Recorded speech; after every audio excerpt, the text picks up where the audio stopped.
Welcome to this explainer. If you're a focused learner who absolutely loves breaking down culinary magic into exact, repeatable steps, well, you are in the right place. Today, we're demystifying a true Indian restaurant classic, Paneer Lababdar. So let's dive right in. Have you ever wondered how restaurants actually get that perfectly rich, velvety, creamy gravy? I mean, if you've tried making this at home and it just didn't taste or feel like takeout, there's a very specific reason for that. Restaurants typically combine 2, sometimes even 3 different highly complex base gravies to get that signature luxurious texture. They rely on these massive pre-made vats of yellow gravy, white gravy, and onion tomato masala. But hey, here's the good news. We are going to bypass that multi-gravy headache entirely. The chef's shortcut here is a brilliant piece of culinary engineering. We're going to use one streamlined, single-vessel base gravy, and then we're going to marry it with a dedicated onion tomato tadka, or tempering. This simplified approach guarantees that exact same delicious, creamy, restaurant-quality result, but it's designed perfectly for us home cooks. All right, Section 1, creating the rich base. Here's our precise workflow for building that foundation. We start by rapidly sautéing our aromatics, some cumin, about 8 to 10 cloves of garlic, ginger, green chilies, and sliced onions, along with warm whole spices like bay leaf, cinnamon, and green cardamom. Once those onions are nice and translucent, we build the body with 3 tomatoes, some fresh coriander stalks for a deep earthy flavor, and Kashmiri red chilies for that incredibly vibrant color. After dropping in our nuts and seeds, we just simmer this whole mixture in hot water for 10 to 15 minutes.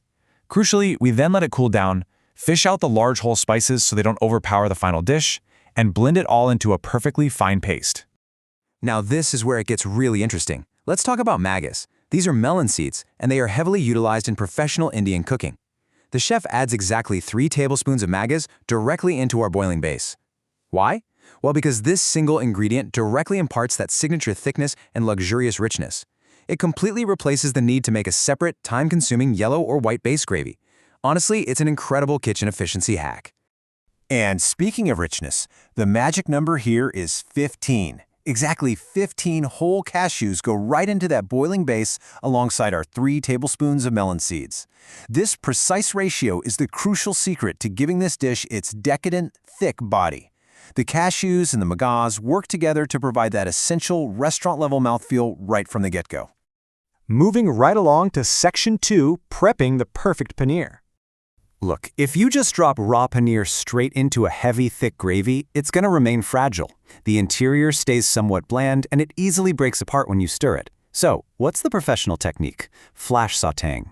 You take half a kilo of cubed paneer and toss it in a hot wok with 2 tablespoons of oil, a 1/4 teaspoon of turmeric, a half teaspoon of Kashmiri chili, and just a pinch of salt. You toss this on high heat for literally just 1 to 1.5 minutes. This creates a beautifully spiced, slightly sealed exterior that holds its shape perfectly and traps all those delicate flavors inside. Okay, Section 3, the final flavor assembly. We start by building a robust onion tomato masala tadka right in our wok. We heat some oil, crackle our cumin, add green chilies, and beautifully brown 2 finely chopped onions. Then goes in a tablespoon of ginger garlic paste, followed by our dry spices, turmeric, Kashmiri chili, and coriander powder. We add chopped tomatoes and a bit of salt to help them break down. But the chef's absolute secret weapon here is finely chopped capsicum. Adding 1 finely chopped capsicum and roasting it for a minute is a signature, completely indispensable move for achieving that authentic Lababdar flavor profile. Next up is honestly the most satisfying moment of the whole process. You take that blended cashew, tomato, and melon seed base gravy we made back in Phase 1, and you strain it directly into the wok right over our cooked capsicum and onion tomato tadka. And guys, straining is non-negotiable here. It is the exact technique that ensures an absolutely silky, lump-free texture. Once it's all combined, we simmer the mixture for 5 to 6 minutes so the tadka and the base truly meld into one unified sauce. You can adjust the consistency with a splash of hot water if you need to, and balance the flavor by checking the salt and adding just a tiny pinch of sugar to round out the acidity of those tomatoes. The final goal? A latpati consistency, which basically means it's thick, luxurious, and perfectly clinging to the spoon. Finally, Section 4, the chef's secret touches. We finally fold our beautifully spiced, sautéed paneer cubes into that bubbling latpati gravy. But we do not stop there. We enrich the whole pan with 3 to 4 tablespoons of fresh cream and 2 tablespoons of butter.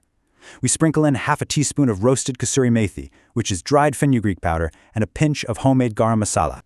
A quick pro tip from the chef right here. Make sure you keep the flame on low during this step. If it's too hot, the fresh cream will split and release its fat, completely ruining our perfectly smooth emulsion. And this next part brilliantly illustrates how a master chef thinks. The chef says, grate 30 to 35 grams of paneer directly into the mix. It gives the gravy an amazingly rich, fun texture. This is a massive insider trick. By saving a small block of raw paneer and grating it right into the final sauce, those tiny shreds of cheese meld straight into the gravy. It creates the ultimate, unmistakable restaurant-style mouthfeel. To finish up, we turn off the heat, mix everything incredibly gently so we don't break our beautiful paneer cubes, and we garnish with fresh chopped coriander. Just imagine the sensory picture here. A golden, deeply fragrant, incredibly thick gravy, dotted with capsicum and crowned with bright green fresh herbs. It's a visual and aromatic masterpiece.